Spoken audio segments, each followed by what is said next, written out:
भीष्म पितामह महाभारत के सबसे महत्वपूर्ण पात्रों में से एक थे। वे महाराज शांतनु के पुत्र थे। महाराज शांतनु की पटरानी और नदी गंगा की कोख से वे उत्पन्न हुए थे।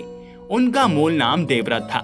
भीष्म ने अपने पिता शांतनु का विवाह माता सत्यवती के साथ करवाने के लिए आजीवन ब्रह्मचर्य का पालन करने की भीषण प्रतिज्ञा की थी।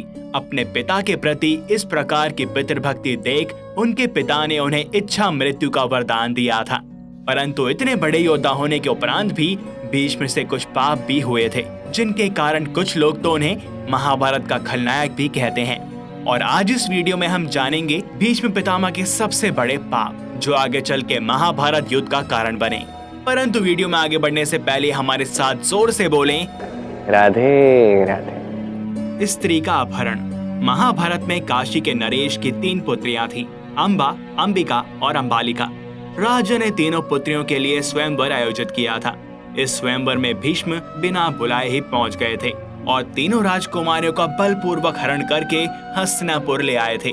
भीष्म तीनों राजकुमारियों से अपने सौतेले भाई विचित्रवीर्य का विवाह करवाना चाहते थे।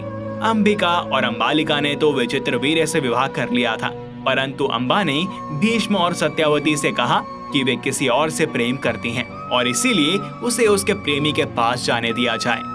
अंबा की बात मानकर भीष्म ने उसे उसके प्रेमी के पास पहुंचा दिया, परंतु अंबा के प्रेमी ने उसे अपनाने से मना कर दिया।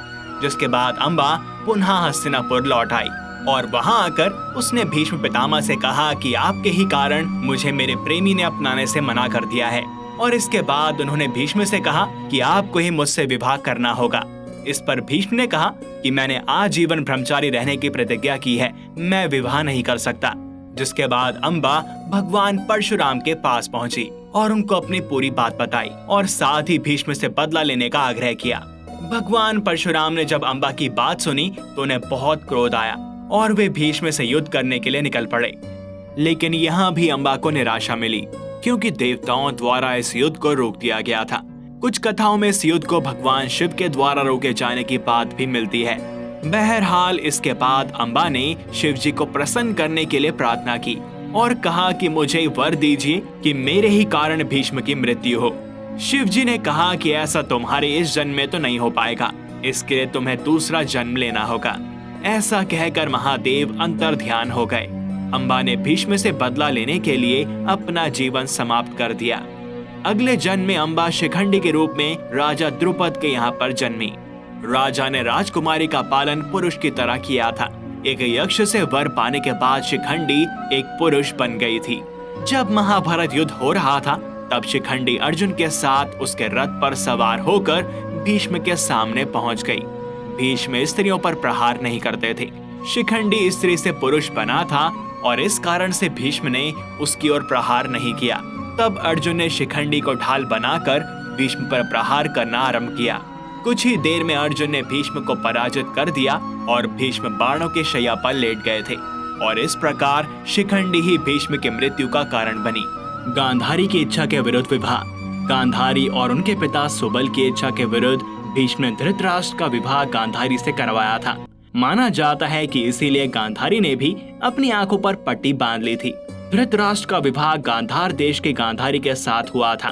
गांधारी की कुंडली में दोष होने के कारण से एक साधु के कहे अनुसार उसका विवाह पहले एक बकरे के साथ किया गया था, बाद में उस बकरे की बलि दे दी गई थी और इस बात को गांधारी के विवाह के समय छुपाया गया था। जब धृतराष्ट्र को इस बात का पता चला तो उसने गांधार नरेश सुबल और उसके सभी पुत्रों को कारावास में डाल दिया और बहुत सी यातनाएं थी। एक एक करके सुबल के सभी पुत्र मरने लगे।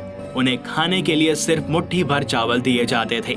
सुबल ने अपने सबसे छोटे पुत्र शकुनी को प्रतिशोध के लिए तैयार किया। सब लोग अपने हिस्से के चावल शकुनी को देते थे ताकि वह जीवित रहकर कौरवों का नाश कर सके। मृत्यु से पहले सुबल ने धृतराष्ट्र से शकुनी को छोड़ने की विनती की, जो कि धृतराष्ट्र ने मान ली। सुबल ने शकुनी को अपनी रीढ़ की हड्डी के पासे बनाने के लिए कहा था।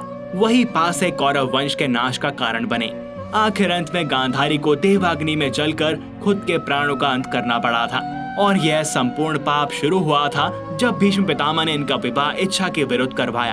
एक बार पुनः स्त्री की इच्छा का मान न रखना उनके लिए और कुरुवंश के लिए घातक साबित हुआ। द्रौपदी के साथ होने दिया अधर्म। भरी सभा में जब द्रौपदी का चीरहरण किया जा रहा था तो भीष्म पितामह चुप बैठे थे।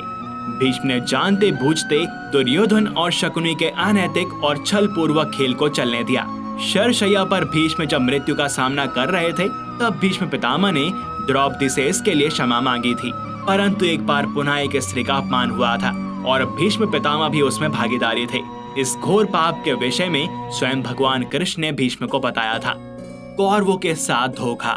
जब कौरवों की सेना जीत रही थी, ऐसे में भीष्म ने ऐन वक्त पर पांडवों को अपनी मृत्यु का राज बताकर कौरवों के साथ धोखा किया। भीष्म द्वारा बड़े पैमाने पर पांडवों की सेना को मार देने से घबराए पांडव पक्ष में भय फैल जाता है। तब श्री कृष्ण के कहने पर पांडव भीष्म के सामने हाथ जोड़कर उनसे उनकी मृत्यु का उपाय पूछते हैं। भीष्म कुछ देर सोचने पर उपाय बता देते हैं। इसके पश्चात भीष्म पांचाल तथा मत्स्य सेना का भयंकर संहार कर देते हैं। फिर पांडव पक्ष युद्ध क्षेत्र में भीष्म के सामने शिखंडी को युद्ध करने के लिए लगा देते हैं। युद्ध क्षेत्र में शिखंडी को अपने सामने डटा देखकर भीष्म अपने अस्त्र शस्त्र त्याग देते हैं और निहत्थे खड़े हो जाते हैं, क्योंकि भीष्म की प्रतिज्ञा थी कि वे किसी स्त्री से युद्ध नहीं लड़ेंगे। भीष्म पितामह ने श्री कृष्ण पर युद्ध धर्म के विरुद्ध आचरण करने का आरोप लगाते हुए एक स्त्री पर वार करने से मना कर अपना धनुष नीचे रख दिया। इस पर श्री कृष्ण ने भीष्म को उत्तर दिया कि आपने हमेशा ही अपने द्वारा निर्धारित मानदंडों का निर्णय लिया है और धर्म की अवहेलना की है, और आज भी उन्हीं मानदंडों पर वे शिखंडी को स्त्री बता रहे हैं, जिसका पालन उसके पिता ने पुरुष की तरह किया और उसके पास यक्ष का दिया हुआ पुरुष लिंग भी है। भीष्म के सामने अपने रथ पर खड़े शिखंडी ने लगातार भीष्म पर तीरों से वार किया, लेकिन भीष्म के कवच से तीर टकराकर गिर जाते थे। शिखंडी के तीरों में इतनी शक्ति नहीं थी कि वे भीष्म की छाती को भेद सकें। तब अर्जुन ने भी भीष्म पितामह पर वार किया। अर्जुन और शिखंडी के तीरों के रंग एक थे, इसीलिए भीष्म अर्जुन के तीरों को पहचान नहीं पाए। इस प्रकार शिखंडी की आड़ में अर्जुन के तीरों से भीष्म का शरीर छलनी हो जाता है। भीष्म ने शरशैया पर लेटे हुए श्री कृष्ण से पूछा कि हे मधुसूदन, मेरे ये कौन से कर्मों का फल है जो मुझे बाणों की शैया मिली। तब श्री कृष्ण ने कहा, पितामह, आप अपने पिछले 101वें जन्म में एक राजकुमार थे। तब आप एक दिन शिकार पर निकले थे। उस वक्त एक करकैंटा एक वृक्ष से नीचे गिरकर आपके घोड़े के अग्रभाग पर बैठ गया था और आपने अपने बाण से उसको उठाकर उसे पीठ के पीछे फेंक दिया। उस समय वह बेरिये के पेड़ पर जाकर गिरा और बेरिये के कांटे उसकी पीठ में धंस गए।